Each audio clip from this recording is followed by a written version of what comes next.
plant 3 plantings of zucchini. We plant one in the greenhouse in April. We plant the second one around sometime in June, the middle of June, before the 20th of June. And then we have the third planting, which I just planted last week. It always seems to be an excitement when the first summer squash comes in.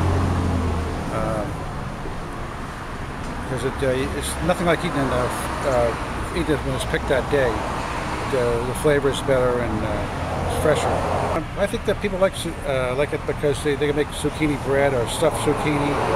Take a big one like this here. They'll take a big one, they'll core it out and stuff it. And get the small ones that are a little more tender. We have another kind of squash too. It's related to zucchini somehow. It's a kusa squash. The kusa is a little bit firmer. You may have to cook it a little bit longer. But it kind of eats like a zucchini. The Mediterranean people like to core them out, and they like the small ones for stuffing.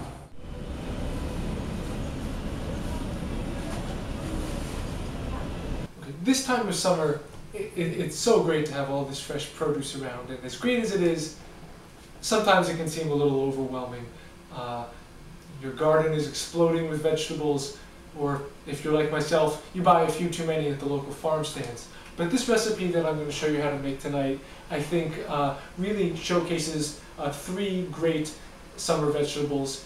It's a corn, tomato, and zucchini soup, and it comes from this book here, which is one of my favorites. It's How to Cook Everything by Mark Bittman. Moms, dads, if your son is just moving into his first apartment this fall, get him this book. This is how I learned how to cook. It great variety, teaches you a lot of things. But this particular soup I think is so excellent because it just uses a lot of fresh vegetables. The flavors come from the vegetables, and also it features my favorite, the underrated zucchini. To start, what you want to do is add 4 cups of vegetable broth to just a large pot, as I've done here on the stove, and then take 4 cobs of corn and scrape the kernels off of all the cobs. Now, something that's great is that what we're going to do is reserve the cobs after we cut off the kernels and add them to the broth. Something people, I don't think they do often enough, is realize that the cobs really add a lot of flavor to the stock in a very simple way. So we're going to reserve the kernels for later in the soup, and just add all 4 cobs in here, and we're just going to keep this simmering while we're preparing the rest of the meal. It's going to add a great flavor. Okay, next we're going to saute several vegetables. I've taken the artistic liberty of dicing up 1 medium onion. I don't know how the professional chefs do this on their shows, but I just hit pause on the video camera for a few minutes. So we're going to add 1 medium onion and saute this in some olive oil.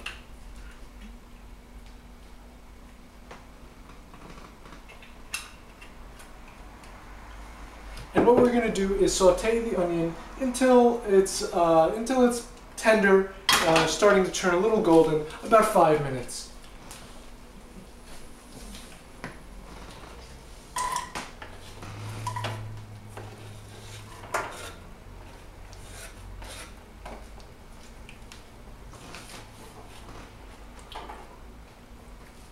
Next we're going to dice 2 zucchini, and what I like so much about zucchini is how adaptable it is. It works great in chili, it works great when you saute it with some garlic and just eat it very simply.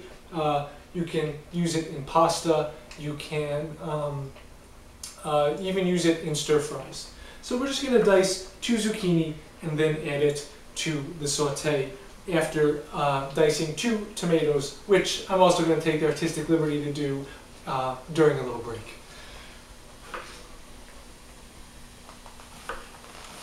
The other thing I did with the tomatoes is as all my zucchini goes everywhere, like I said, I'm not a professional. With the tomatoes is I also mixed in an heirloom tomato in there. You can find them pretty much at any farm stand this time of summer. They taste great, Sometimes they look a little unusual, but don't be afraid to use them in your salads or even in a soup like this that I actually think could benefit from an heirloom tomato. So after we've had the zucchini, tomatoes, onion, and garlic sauteing for about 10 minutes so that the tomatoes are broken down a little bit, zucchini's getting tender, we're going to turn off our stock here that has the cobs in it and remove the cobs.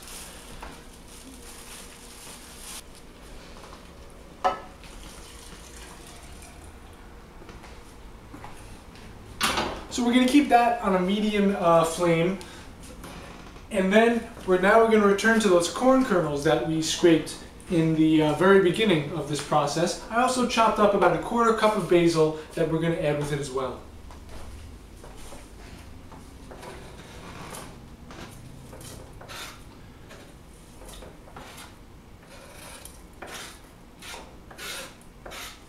And then finally what we're going to do is add 1 teaspoon of balsamic vinegar.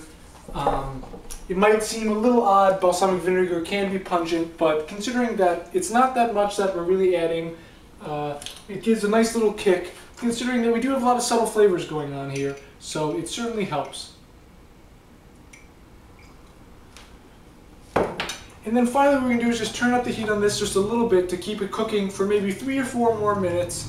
And what we're also going to do is season with a little bit more salt and pepper to taste. And finally, if you think that you're looking for a little more liquid in the broth at this time, feel free to add a little bit more broth, or even just, a quarter cup, third cup of water, and things are looking good.